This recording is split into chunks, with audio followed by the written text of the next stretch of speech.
Hello everybody and welcome back to LMM. And if you're enjoying the kind of stuff that you're seeing on the channel at the moment, links to our social media are in the video description. Today you find me here at the Statfold Barn Railway, inside the roundhouse, standing on the turntable, surrounded by a veritable feast of different locomotives. And today is very exciting because they've told me that one of these locomotives has been dragged out and put outside those very doors for me to be able to review for you wonderful people. The only thing as I look around is I'm seeing a lot of the engines that I really want to review.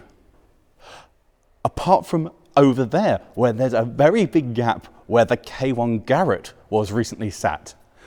So I think maybe that waiting for me out there is something very, very special indeed.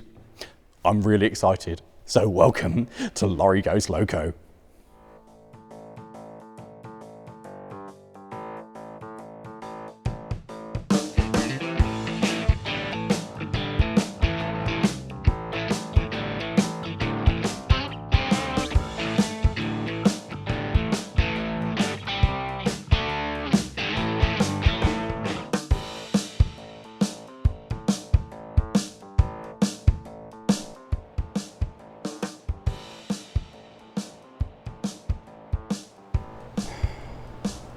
Somebody obviously thinks that they're very funny.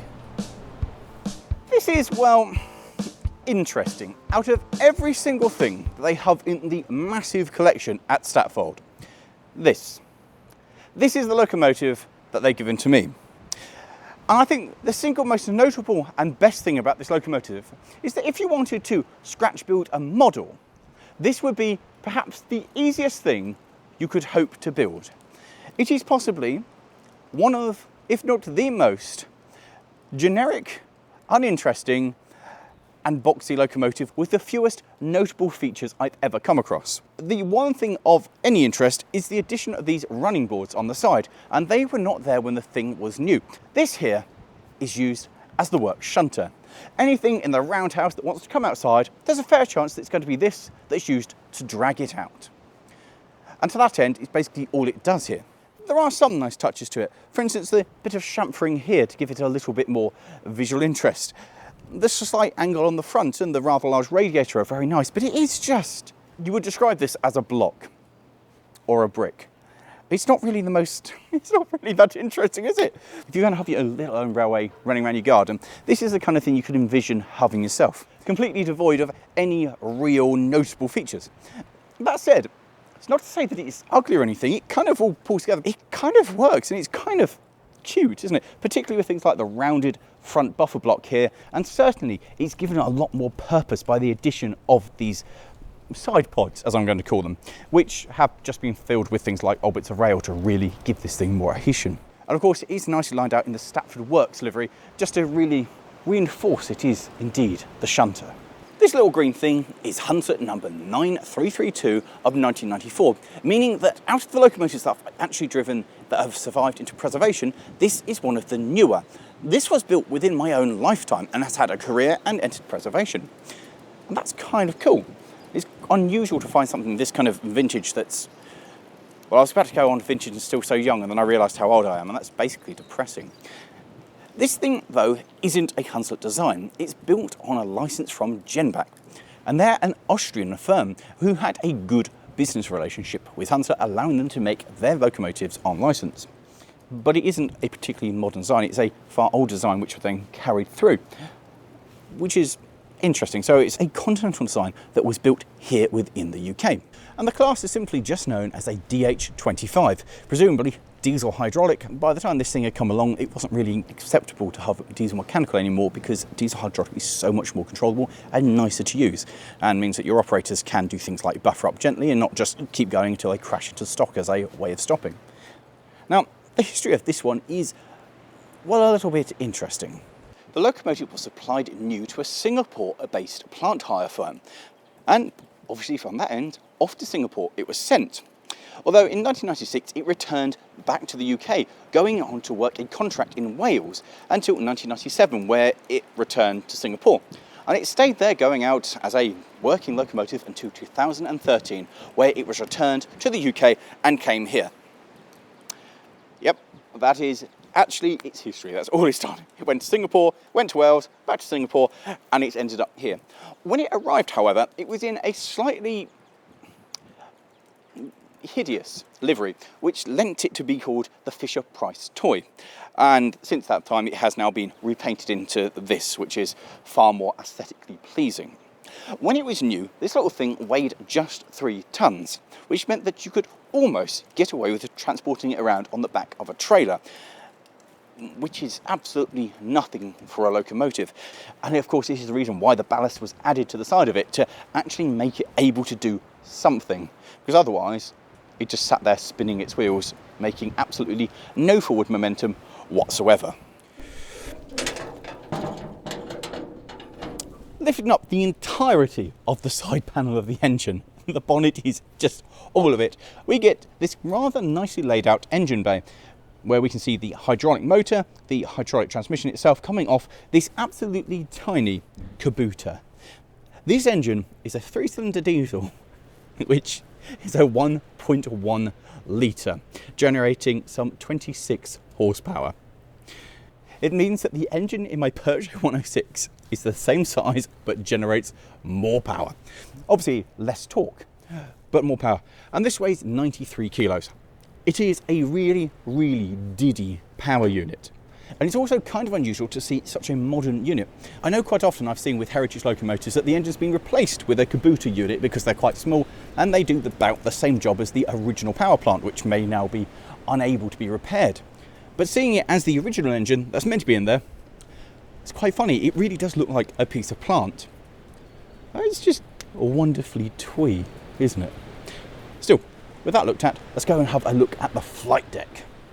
Now, during my time, I have sat in many a cab, but this one really does take the biscuit of being the single most Spartan and featureless. There is absolutely nothing in here. Now, the most notable thing is that there's nowhere for my arm to rest, and it's kind of uncomfortable with it being on there. This side, there is a lovely armrest, but this side, not so much. Plus sides, of course, is there is wonderful air conditioning that works all the time, because there is absolutely no cab. Downside, in anything but a lovely day, this will be deeply, deeply unpleasant. The good news is that visibility is absolutely excellent. I can do this and go, oh yeah, for coupling up, and I can do that for coupling up in that way direction, meaning it's a joy to use. I mean, I can see everything going on. There is absolutely nothing that could get in my way. And obviously going out to Singapore, probably this was all right, although you would have thought maybe there would have been some kind of structure to protect you from the sun. Moving on to the controls. Everything is rather nicely and ergonomically laid out, as you'd expect from a modern locomotive. I can control the throttle with a single finger here, which is just nice. Really, really nice, and I really appreciate that. You can see here that I have the controls of the hydraulic transmission. By moving this lever in a this way direction, we'll engage forward, which means we'll go that way. And this is helpfully marked out by the fact there's a nice big F marked there. Bringing it in a this way direction towards me will slow the locomotive down and eventually put it into reverse, which is a that way, as mentioned and marked by the R down there. Pretty simple. We have a horn here, which is delightful, and then the engine shutdown is this pull out here. On this side, tucked down here, we've got the handbrake, which can be used for a brake, but realistically, you're just going to use the hydraulic transmission. And then we have the highlight of the cab, the control panel, featuring not but one, but 2 hold lights. One that will tell you if your oil pressure is low, and the other will tell you if the battery stopped charging. It does indeed have a switch, which will turn the trailing lights on, or the leading lights on. Yep, and there's a key to turn it on. That concludes the most basic cab I think I have ever come across. With such a mighty thing looked at, I guess we should look at the prep, which I can only assume is going to be just laughably easy. Having got off one of the most uncomfortable seats in the world of railways, I can now sit back and see the gauge here, which tells me how much hydraulic oil I've got. I come around to this side, there is a cutout in the side of the bonnet, and that tells me my diesel. And whilst on this side, I can just pop this open to make sure that we do indeed have sand inside the sander there. And then come around to here to open up the top of the radiator to make sure that there is water inside there. Which there is, which is rather positive. Shut that, and then we come back round, open up the bonnet one last time, and grab the dipstick. and then check that we do indeed have some liquid dinosaur on there, which we do. And that, my friends, concludes the prep. There is absolutely nothing else that I need to do on a day-to-day basis, which is superb. And because it's modern, all I have to do is sit down, turn the key, and let it do that.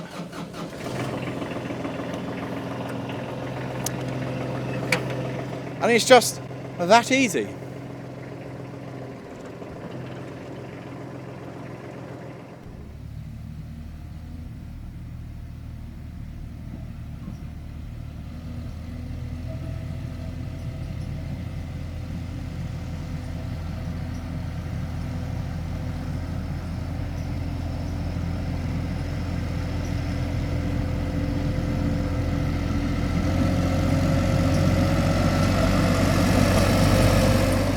So here we go, trundling along on the Statfold Barn Railway on the little Hunslet shunter.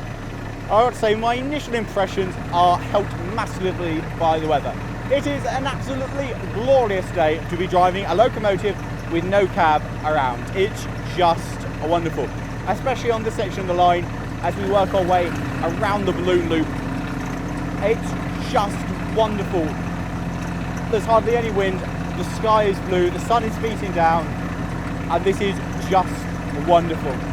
I feel like I'm working a proper narrow gauge train. Behind me I've got a brake van and a wagon, and it just looks perfect. It looks about the right scale. Now, yes, they're not the right thing for this train, but in terms of what looks proper, this looks absolutely proper. I am very, very happy as we trundle our way along. There's also plenty of leg room because it's got the added boards on the side. I can really sit back and stretch out.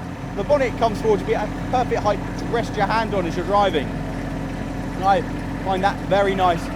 And your seating position, well, the seat itself isn't comfortable. In fact, one might go as far as to say it is rather uncomfortable. It is just a wooden seat. You feel every bump, every bit of vibration through it.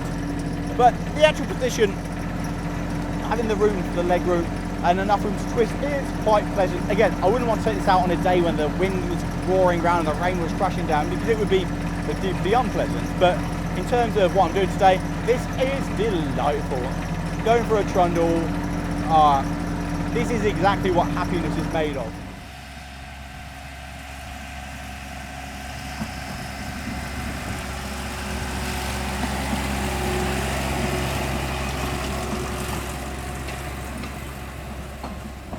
And this thing's lovely. I mean, it's super smooth. The engine definitely sounds far more modern than most things I get to drive. And the way it delivers power is super as well. It just trundles away. It has no real issues with anything. It's just happy and it sounds happy. There's no throbbing or off-center. It's just a modern power plant, and just off we go. And the way that it rides as well. Yes, I can feel all the rail joints, but I wouldn't say it's uncomfortable anyway. It does just glide over the rails. Now, a lot of that could well be the track here at Statfold Barn, which is just like gliding. It's super smooth, very well laid. And I don't know what this would be like if we took it onto some less laid track.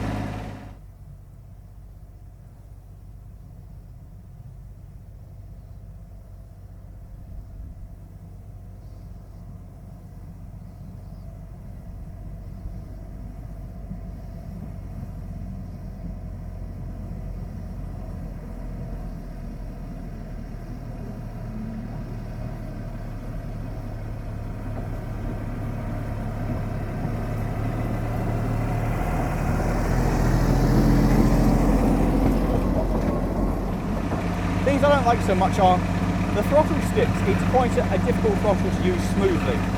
To open it up, and now when I open it up to this kind of throttle now, there's quite a lot of resistance trying to shut it back down. And that resistance is quite misleading, because as you slowly release your power from holding it, the force holding it off, you think, oh, this is going to stick, this is going to stay open. And that last moment where you then want to let it go is the moment that it then suddenly shuts itself and jumps shut a little bit, meaning it's quite jerky in that regard. So you have to kind of force it slowly and gently work it as you're driving. Equally, in the same way as the hydraulic transmission, it's a very gentle way of controlling it. So bring it to a stop. Oh yeah, that's very easy to bring it to a stop nice and gently, and then to drop your throttle and take the train and start it moving again nice and gently like that. Putting down power is very easy, like that. It is extremely controllable, like a ludicrous amount of control there. If you snatch it and you're not being gentle with it, it will bite you, and it's so sharp when it wants to go, no, I want to stop now because you've just slammed that. It will stop on a dime. Now, I don't want to do that because I have this loose-fitted train behind me, and it will very much bite me in the backside if I do that. But if I just slow it down now to take the weight of the train, like so, and now I just go, stop, it just stops. It is very, very impressive. When it wants to stop, it's like, yep, and it will.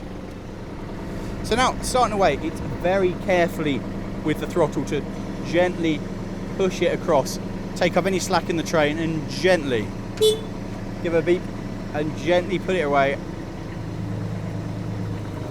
So yes, very controllable, but it has to be treated with respect.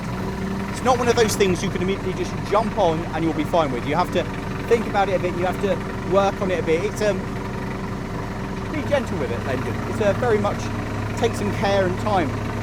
The other thing is, this is now full power, and whilst it's quite exciting getting there, it's now quite uneventful now we're there. Some things, when you take them up to full power, you really notice that you're at full power, you feel you're at full power. This thing, it's just, you kind of sit there with a sense of, is that it? Now, of course, this thing isn't designed to go for a long run. It is very much meant as the shunter. So maybe I'm being a bit harsh on it in that respect. It's not an engine that screams power to me. Yes, it's quite happy with the two wagons behind along the railway here at Statfold Barn. It's quite happy, it trundles away, and it has made absolutely no fuss. And they say it will move, well, about 34, 35 tonnes on the level. But it's certainly not the most powerful locomotive I've ever come across. No, it's certainly not something which screams power. As we come onto the gradient here, you do hear it start to labour a little bit, and okay, most things will start labouring as they come up here. But it's not a powerhouse. It very much is a locomotive designed to move a couple of wagons around a yard and go on a short run. That said though, for that, it is perfect. The hydraulic drive means that it is very controllable. The throttle is, yeah, it's okay. It's stiff and my hand is aching from holding it open.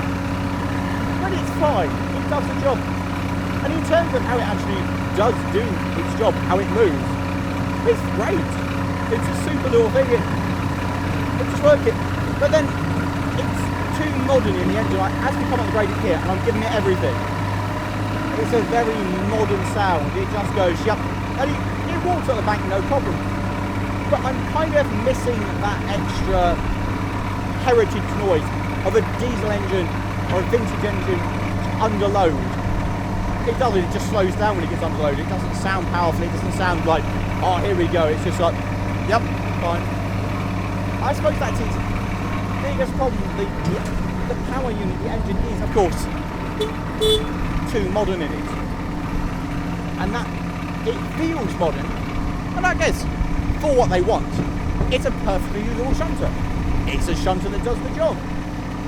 It works well, and it does. I can't fault it in terms of a little work shunter. It hasn't put a foot wrong. It didn't want to go out for a long drive today. As I said, this is the longest drive it's had in forever. But it's not complained, it's just gone, all right. It's simple. It's simple and maybe a little unrefined. I mean, you do have to think when you drive it. But really, it's a great little thing.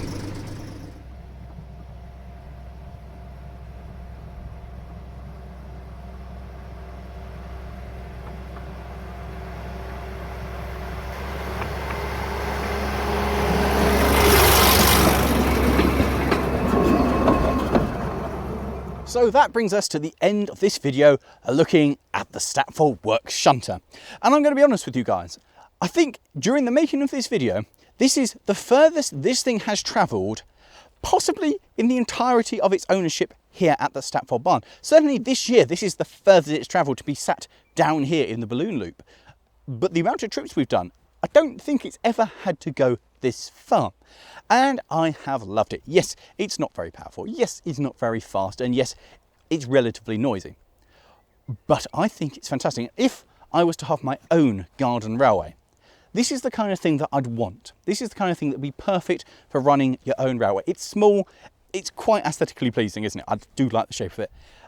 And it just works. It's easy to drive and it's really good. It's perfect for a garden railway. And feels maybe a little silly to have actually brought it out onto the main line here. But every time I've been to the Statfold Barn Railway, it's always been a big train parked up, and having this and its two wagons looks very twee and wonderful. So with that, a massive great thank you to the Statfold Barn Railway for inviting us along and for playing this little joke of giving me this rather than anything else. My wish list of stuff to drive here is very long.